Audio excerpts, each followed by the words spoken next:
Have you ever seen so much friggin' detail as this? Welcome to Burning Blue Design, Kemble.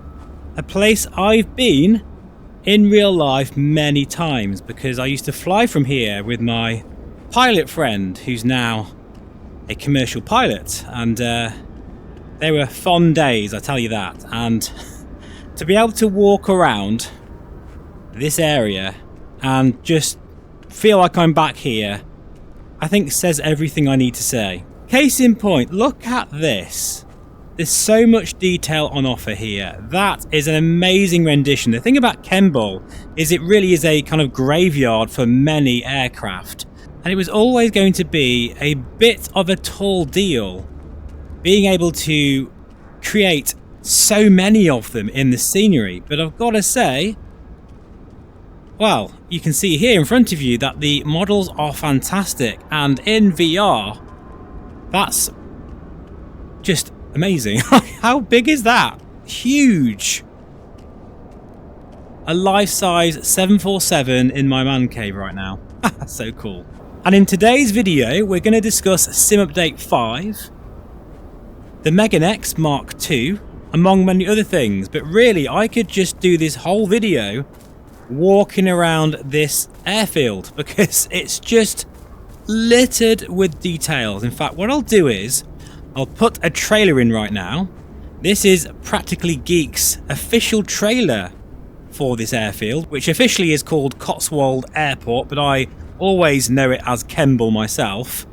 And while you're there watching that video, make sure you give him plenty of support, likes, subscribes, all the rest of it, because Practically Geek, he is a fantastic YouTuber, and I love his passion for showing off all the details of these wonderful airports. He's got a great eye for it. So as we walk around, I reckon that's a Hunter. I miss seeing them. I really do miss seeing them in the airshow circuit. That looks like a Blackburn Buccaneer cockpit there. That's amazing, isn't it? This guy's checking it out there. It's just amazing. I can't quite believe how much detail is on offer here. You can see the air conditioning fan there being all modelled. I'm sure the tower is all modelled very well. I mean, you've got hundreds and hundreds of custom-made 3D objects, animated people everywhere. Oh, that's a fallen gnat. Very nice. But I think what's the most impressive thing about this, apart from the sheer size and scale, is these static models, because they look so good. Look at that. And being Burning Blue Design, all the signage around the airport is going to be super high resolution. And all these people you see here, they might not be there when you arrive, because it's all dependent on the time of day, season, that kind of thing. So every time you visit this beautiful airport, it'll be completely different. I think the only thing I would have loved to have seen, which is not modelled, is some of the interiors, which is one of those things that we're getting more used to seeing. But given the fact we've got all of these incredible static models and the sheer size and very good price, I must say, I think it's only around 15 quid, I will forgive them this time. So really, I probably should be in drone mode to truly sink in all these details.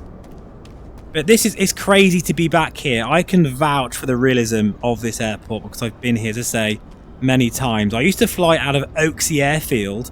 We used to come here for fuel quite a few times. And I've flown from here in a Piper Cherokee, a Cessna 172, a twin before as well. Yeah, it's many happy memories, and it's done so well, incredibly well here. And what we're going to do is we're going to fly the brand new updated version of the Black Square Caravan to another Burning Blue Design airfield, that is Gamston, a bit close to home for me. And we're going to imagine we're going to ship some Meganexes over there in our DHL equipped cargo variant of the Caravan here. What a beauty this is. Right then folks, so welcome to the business end of the Caravan. We're going to get this fired up pretty quick and get on our way. Performance in Sim Update 5, by the way, has definitely improved. I want to talk about that as well. It's been a shaky road for Sim Update 5. At times, I was thinking to myself, what the hell were Asobo doing? Like, it was just a mess. But then other times, let me get that to norm. Other times, I've been thinking, hang on, I can see the light here. And now we've got to this stage, I'm getting really good performance in a 4K micro OLED headset as well. The visuals in the Meganex are looking absolutely first class. I'm getting a really nice field of view from this, 115 degrees, with a very, very close to perfect binocular overlap. I really still love the Meganex, guys. And I use it at the moment more than the Dream Air still. We'll do a quick sound check, folks, and I'll get back to you in a moment. Look at the visuals here. Unfriggin' believable. Okay, so levels are checked. Just got to make sure I don't talk too loudly with the microphone. It was clipping a little bit.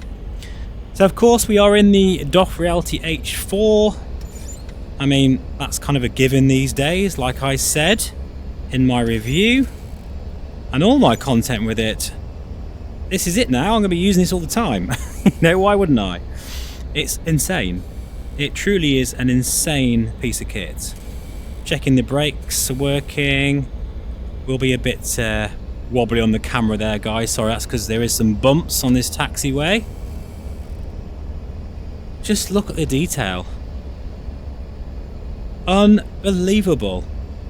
I think what we'll do is a bit of a lap of Kemble. Oh, it's a very windy day today, by the way, folks. 23 knot crosswind.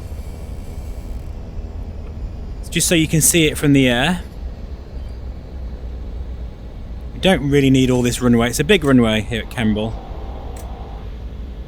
Getting really nice performance as well.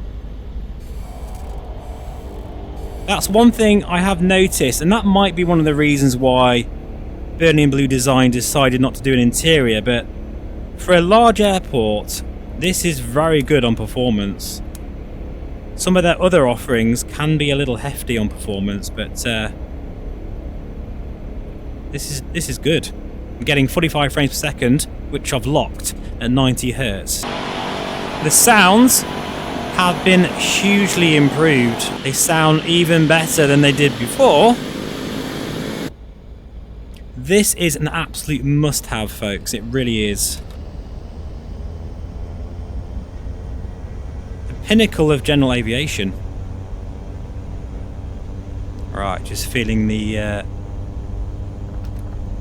feeling all those little vibrations, which is a good indicator as well if the engine feels how it should do, which is another great thing about motion rigs and haptic seats and all that kind of thing. You just feel everything. Whoa, a little bit sprightly there on takeoff.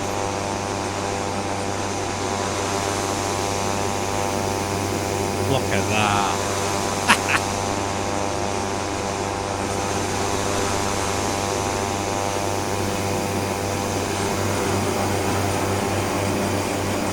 Oh, it's a bit of a windy day, definitely, and very bumpy, which is good really because it will showcase the motion rig doing its thing. I've noticed that the perimeter area is also modelled with this scenery, so you get real high definition roads around the perimeter. It's just so well done, incredibly well done. Oh, another thing I should mention as well, I am running the sim on ultra settings. I can now do that and record with Sim Update 5 now. And that's got to be thanks to the PSVR 2 release, because they've had to kind of go back into the code and really fine-tune the VR optimizations. And that means everybody wins, you know? console players as well as PC players of all different types and system configurations. Look at the LOD here. I've got light shafts, ray march reflections, clouds, everything on ultra. I was not able to do that before, even with the 5090 whilst recording, in TAA mode as well, running about 5500 by something resolution. This is also a fixed foveated rendering headset. You don't get eye tracking with this. The Mark II unfortunately still doesn't have eye tracking. If you have a beefy GPU though, don't actually need it with the Meganex anyway, because I'm using the S-Boy 3 driver, and that makes a massive difference to performance. It really does. I get that extra field of view, better warping profile. I'm using the Meganex official hard strap, which just gives the Meganex an insane amount. Sorry to use the word insane, but it really does. It makes this headset supremely comfortable, way ahead of the Dream Air for comfort. It's leaps and bounds ahead of that. I can wear this all day, and I have recently. I managed to do a full day VR session. I had the house to myself, which never happens, and I was in this on and off, not completely for the full time, probably for about 6-7 hours, with a break obviously to have food and, you know, a cup of tea and all that kind of thing. Look at this crab here. Wow. That is amazing. That's what I call a crab. That's how windy it is today. Oh, I love that feeling when you feel the tyre. Just making sure we don't tip here. Turning the ailerons into the wind. Whoa, careful that torque, Steve. We are actually quite heavy today because we've got, as I say, boxes and boxes of Meganexes. Even though actually, ironically, Meganexes, they are very light, but we've got tons of them. Careful. Very close to stalling here. There we go. Yeah, this is challenging weather conditions today. Oh, look at that. We only just made that then. Not sure if you saw that on the screen, but the Moser started shaking, giving me an indication that we were very close to stalling. And that's, again, a good indication of why force feedback, any feel you can get really, is essential for flying. So that you're not just looking for things happening, you're feeling the things happening, and that's exactly how it is in real life. Anyway, that's Kemble, a beautiful, beautiful release by Burning Blue Design.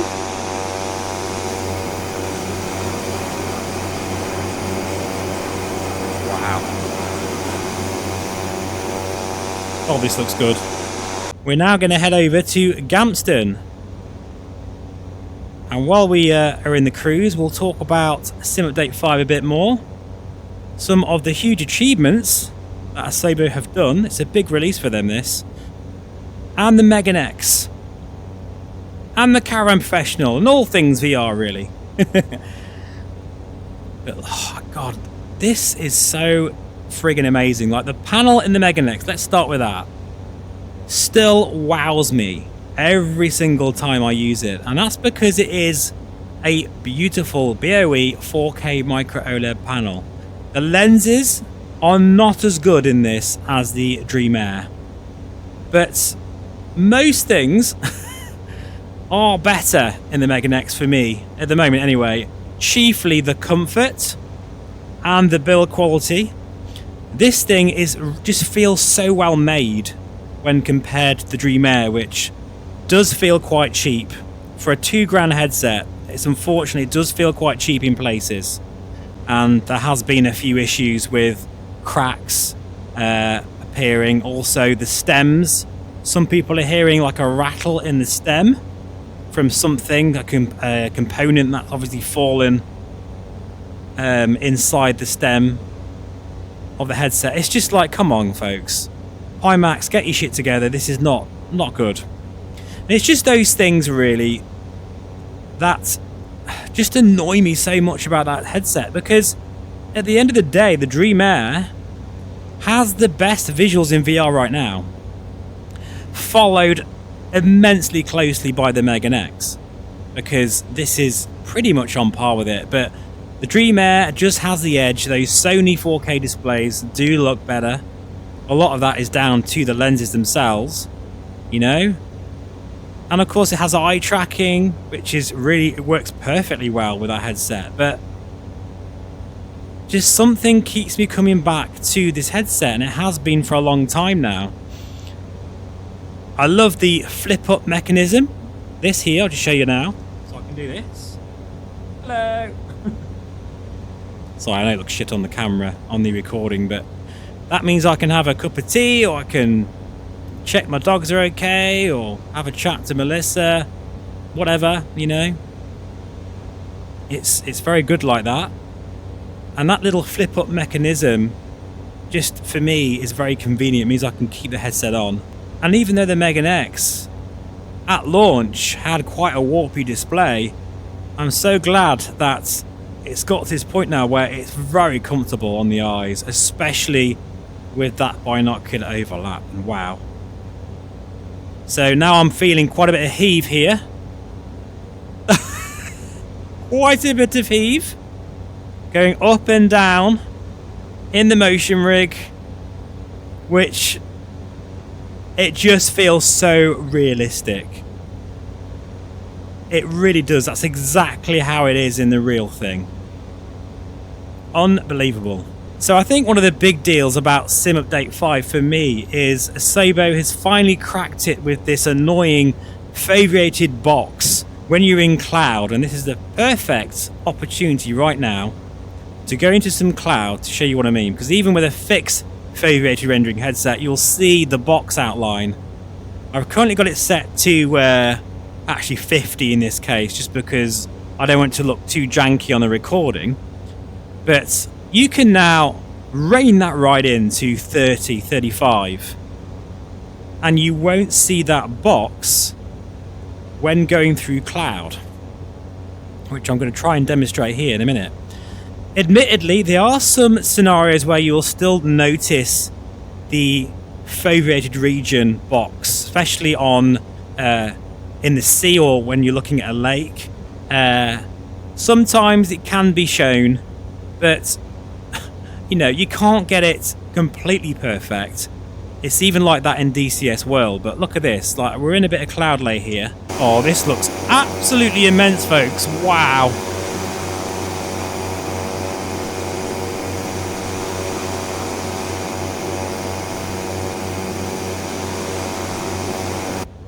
Very, very nice. Yeah, I'm trying to get into some of this cloud here. It's a bit wispy. It's not very very thick. But there may be times you will notice it. I'm not saying it's disappeared completely, but it's been greatly reduced to the point where it's not an issue for me anymore. I used to hate it. You'd see it really clearly. It'd be just a massive distraction. Right, we're in cloud now, and I just don't see it anywhere. Just brilliant. Other things, well, I guess stability in VR for me has got better, and overall performance is a huge improvement now. Like I say, I can run the sim with ultra settings whilst recording, so when you watch my videos now, you'll be able to enjoy looking at the sim in true ultra graphical fidelity. When I'm using the 5090 PC, that is. I don't always use this, but I do 90% of the time. And it does look, you do notice the difference. Admittedly, it does look phenomenal. Wow. We're now getting 68 frames per second. Yeah, they've definitely improved the performance, that is for sure. I would never get that with this headset whilst recording before. So well done, Asobo, for continuing to improve the sim. Right, we're right in the cloud here now. I'm even getting some updrafts, and This is exactly where we would get the box, the dreaded box, and I don't see it anywhere. Nope, don't see it anywhere. That's brilliant. That is absolutely brilliant. I love flying like this, in and out the cloud. I still feel cloud rendering, while it's obviously very impressive now, it could be better. When I think and compare this to DCS World, I still feel that sim takes the honours for cloud rendering. But it has got better and there's a lot less pixelation than there used to be. It does kind of feel like I'm sort of going through this cloud. It's wispy, it feels like it's got moisture. The only thing is you do have to have your clouds on ultra to really truly enjoy how they look like this, and that does hamper performance a bit, up to around 5 to 6 frames per second in VR. Anyway, we'll level off now at 6,000 feet, and I shall see you a bit further up the road when we get to Gamston.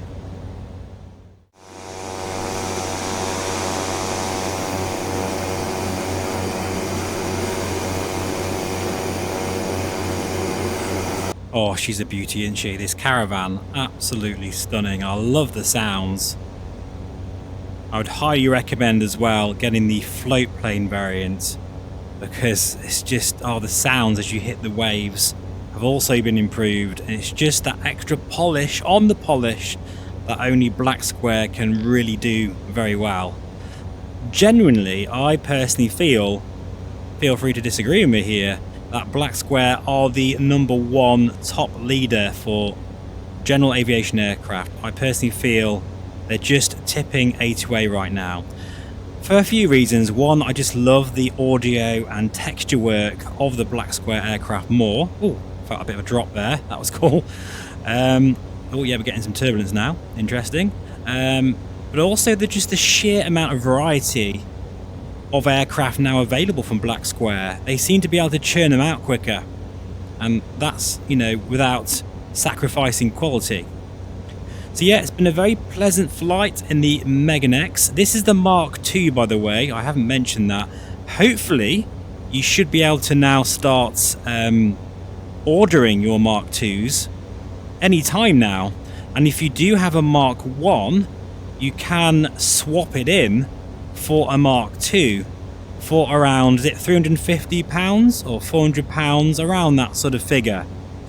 So I mean, personally for me, if you're happy with your Mark I, don't bother, because it's not like a massive difference, but there are some very nice additions to the Mark II that kind of just set it apart, really, you know, such as the better startup time of the Mark II means it's a lot snappier, especially when changing the IPD adjustment. It's had a redesigned USB port as well.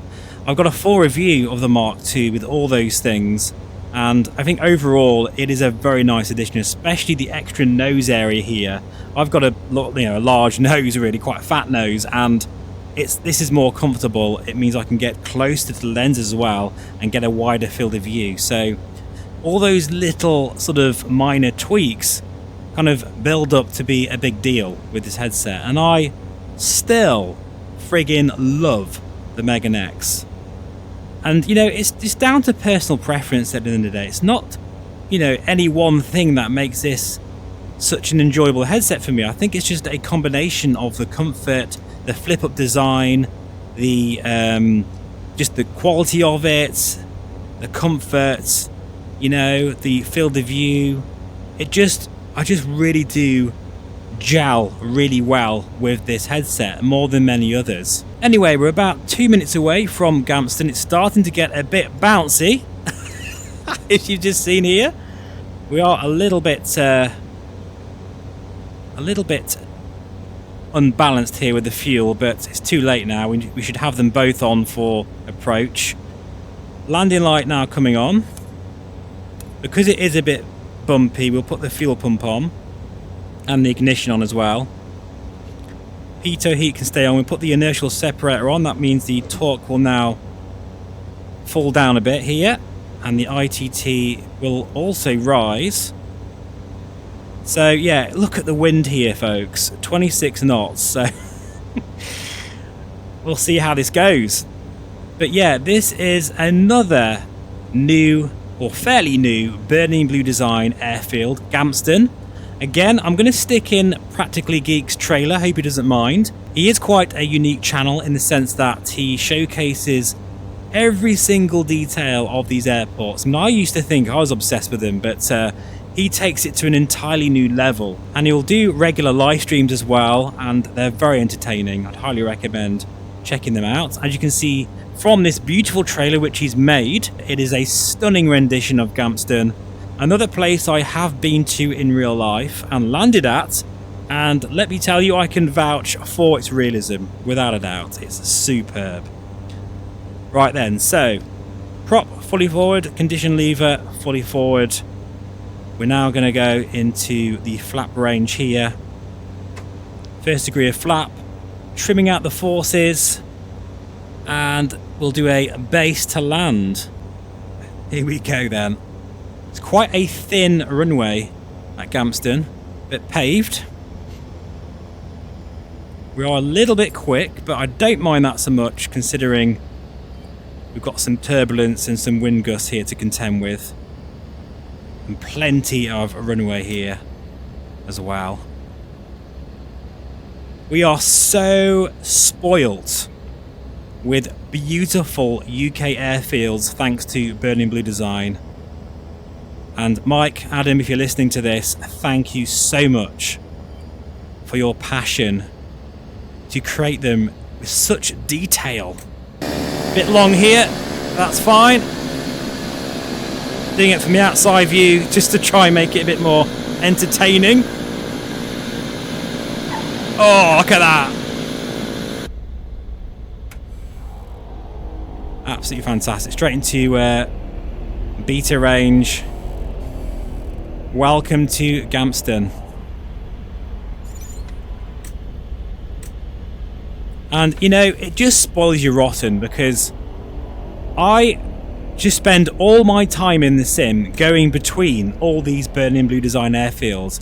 I don't even fly outside the UK that often because I just adore them. I really do, and you can see why. Look at the details. The modelling, texture work, it's just, it feels like an alive airport, you know? And all these hangars, they open and close at various times of the day. Got the classic Burning Blue design 172 over there. Got a Tomahawk there. They've always been really good with their static models. Look at that. Got people here, which again will dynamically change depending on the time of day. Just brilliant. What can I say, guys? I haven't said a million times already. You know, I've showcased every single Burning Blue design airfield on this channel, and will continue to as well. Anyway, let's spool down this Caravan here. And before we end the video, let's take a look at Gamston. Get the Xbox control. That's what I use, by the way, in case you're wondering. It's very windy. Very, very windy. Did I set the parking brake? I don't think I did I? That would be very bad. There we go. So we'll just take a quick look around here because this is a very large airfield as well. I do love walking around in avatar mode. I'll often just basically load up the sim and just go for a walk around. Oh, I felt the motion rig jump there. I think that's probably the Caravan sort of moving as the elevation changes, since I am sort of going further away from it. But look at this. This is what I'm saying here. All of these signs are so well done. They really are. Can we get across here? Yes, we can. Let's just... I think the only thing that could make this better, if there's some way of providing some interactive elements to the airfield, you know, like so you could sort of open a door or something. I know some developers are doing that now. But here's a great example of the sheer resolution of some of these signs. They're really very, very nicely done. I've seen her before in a few sceneries.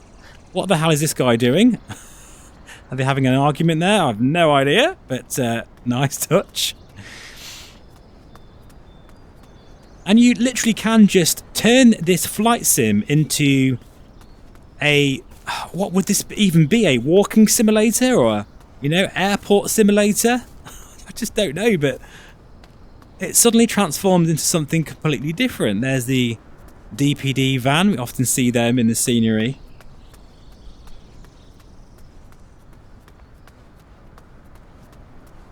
Yeah, absolutely stunning work here. Very nice models of the cars there. I imagine some of them are, most of them are stock models, I'm not sure. As I say, another one where you get hundreds of custom 3D objects. And this is really weird because I remember actually parking in this area when I went flying from here. I think it was in this area. And it looks exactly the same. It looks exactly the same as this. Just the fences, the way everything just kind of feels is exactly like the real place. Amazing. So anyway, all the links for Burning Blue Design airfields will be in the description below, as well as everything I've been showcasing today, including the Black Square Caravan Professional. We've been in the Meganex, the Mark II version, which I still absolutely love. At the moment, really, it's still the one I pick up if I want to do a session. Especially a long session, I can be in this for hours and hours. And now with the latest updates for this headset, even without the S-Boy 3 driver, it is a very nice place to be for your eyes, let me tell you. But that will do for this video today. Sim Update 5 is looking absolutely stunning now. It's where it needs to be. Please let me know in the comments below how you finding the update, and I'll see you again very soon. Take care and bye for now.